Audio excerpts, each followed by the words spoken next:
네, 사도 바울은 유대의 귀족들과 왕 그리고 로마 총독 앞에서 지금 변론을 시작했습니다. 사실 이 자리는 로마 총독 베스도가 만든 자리였고 여기에 유대 왕 아그리빠와 버니게도 초대한 것입니다. 왜냐하면 유대 왕이 로마 총독인 자신보다 유대의 사정을 더 잘 알기 때문에 바울을 로마로 호송해 갈 이유를 찾기 위해서 그렇게 한 것입니다. 그런데 바울이 변론하면서 아주 공격적으로 설교를 하면서 지금 문제가 된 예수님에 대한 복음을 유대 왕과 귀족들, 천부장들, 심지어는 베스도 앞에서 그리고 유대인들 앞에서 설교를 하며 전파해 버렸습니다. 이 순간 가장 놀라고 당황한 사람은 바로 그 자리를 만든 베스도였습니다.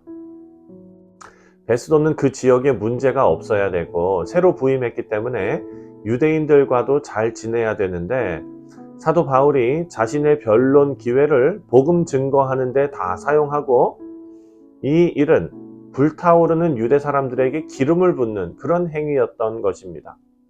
베스도가 당황해서 바울에게 내가 미쳤다 말하면서 수습을 해보려고 합니다.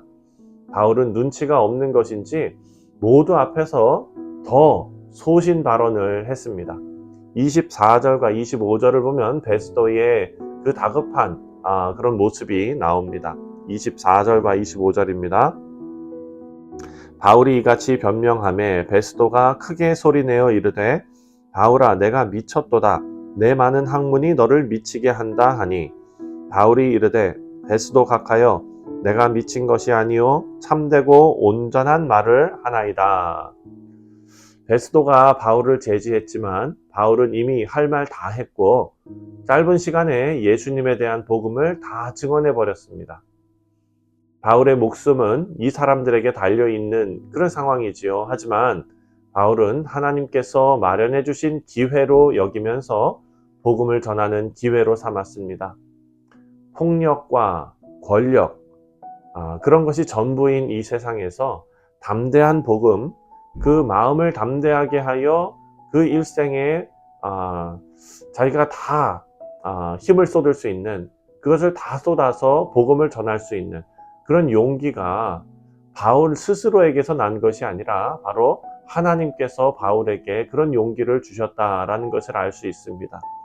오늘 본문 말씀을 보면 아그리빠 왕도 바울이 자신을 전도하려 했다는 것을 알았습니다. 28절 말씀을 보니까요. 28절에 아그리빠가 바울에게 이르되 내가 적은 말로 나를 권하여 그리스도인이 되게 하려 하는도다. 그리고 이 말을 들은 바울이 모두에게 이렇게 말합니다. 29절입니다. 29절에 바울이 이르되 말이 적으나 많으나 당신뿐만 아니라 오늘 내 말을 듣는 모든 사람도 다 이렇게 결박된 것 외에는 나와 같이 되기를 하나님께 원하나이다 하니라. 바울은 자신이 예수를 믿는 그리스도인이라는 것을 당당하게 드러내면서 그 자리에 있는 모든 사람이 자신처럼 죄수가 되는 것 뺀다면 모두 자신처럼 되기를 원한다라고 말합니다. 바울의 소원에는요, 로마 총독 베스도도 들어있었고 유대왕 아그리빠도 들어있었고요, 버니게도 그 가운데 들어있었고 천부장들, 심지어 자신을 죽이려고 하는 유대인들도 그런 바울의 소원 안에 들어있었습니다. 바울은 이 모든 사람들이 예수를 영접하고 진정으로 거듭난 사람들이 되기를 간절히 바라고 있습니다. 세상 사람들에게 미쳤다는 소리를 듣는 바울인데 사실 바울은 예수님으로부터 받은 그 은혜로 인해서 예수님으로 가득 차 있었습니다.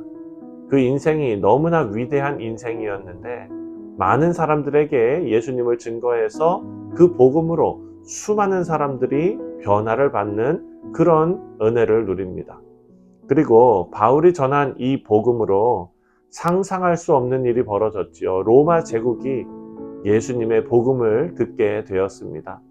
우리 사랑하는 성도님들, 우리 개인이 성령 충만해지고 그리고 예수님으로 가득 찬다는 것은 이렇게 위대한 일입니다. 우리 모두의 생애가 위대하게 변하는데 그것은 우리가 재산이 많아지고 사회적으로 성공을 이루어서가 아닙니다. 우리 안에 예수님으로 말미암아 우리 인생이 위대해지고 우리의 삶으로 증거되는 예수님께서 세상을 향해 놀라운 일을 이루어 내시기 때문입니다. 이런 위대한 일에 쓰임받는 우리 모두가 되시기를 주님의 이름으로 축원드립니다. 자, 이 말씀을 묵상하면서 사도 바울이 담대하게 전한 나와 같이 되기를 원한다 라는 말을 우리가 다시 한번 생각해 보면 좋겠습니다. 바울은 유대 사회에서 가장 권력을 가지고 또 호화롭게 살면서 다른 사람들에게 부러움을 사는 유대 왕들과 귀족들과 또 로마 군대 천부장들 그리고 총독 앞에서 이렇게 당당하고 또 도전적인 말을 하고 있습니다. 나와 같이 되기를 바란다. 바울은 지금 죄수의 신분이지만 수치를 넘어선 당당함이 그에게 있었습니다. 바울은 자신의 상황을 부끄러워하지 않았고 이것은 바울 자체가 뻔뻔해서 수치를 느끼지 못하는 사람이기 때문이 아닙니다. 이것은 바울의 신앙 양심에 거리낌 없이 그 인생이 오로지 하나님께만 드려졌기 때문에 가능한 것입니다. 하나님 말씀에 충실한 사람이었기 때문에 모든 사람이 자기와 같이 되기를 바란다라고 외친 것이죠. 바울은 많은 교회에 쓴 진심 담은 그런 사랑의 서신들을 우리가 살펴보면 그 가운데에도 나를 본받으라 라고 말하는 내용들이 많이 있습니다. 바울은 자신의 신앙에서 그리고 자신의 삶에서 하나님 앞에 부끄럼 없이 살아가려고 애쓰는 사람이었습니다. 바울의 이런 가르침은 우리가 예수님을 믿고 거듭난 성도로서 예수님을 본받아 살아가는 목표가 있기 때문에 우리에게도 그것이 가능합니다. 사도 바울은 이렇게 말합니다. 내가 이미 완전히 이루었다는 것도 아니고 하지만 오늘 나는 표대를 향해 달려간다. 우리 자신을 바라볼 때 변화가 전혀 불가능한 사람처럼 보일 수 있습니다. 하지만 우리는 하나님에 의해서 우리의 변화가 가능하다라는 것을 고백해야 합니다. 변화는 누가 설득해서 되는 것도 아니고 스스로 깨달아서 되는 것도 아닙니다. 이것은 하나님께서 하시고자 하면 이루어지는 일인 줄 믿습니다. 사도 바울이 스스로 고백했던 것처럼 지독한 바리새파의 교육을 받고 열심으로는 예수님을 핍박하는 일을 했지만 하나님께서 바울을 사용하시고자 하니까 바울은 위대한 사도가 되었습니다. 물론 아무런 과정 없이 하루아침에 위대한 사도가 된 것은 아닙니다. 수고와 연단과 고난, 그 긴 과정을 겪으면서 하나님께서 원하시는 모습으로 변하게 된 것입니다. 우리 사랑하는 성도님들, 우리 모두가 성령 하나님의 다스림으로 성화되어 그 과정에서 당당하게 우리가 예수님을 본받는 것처럼 우리를 본받으라 라고 고백할 수 있는 거룩한 하나님의 백성들이 되시기를 바랍니다. 오늘 하루도 우리 하나님과 동행하시면서 변화받는 인생 되시기를 주님의 이름으로 축원드립니다. 기도하겠습니다.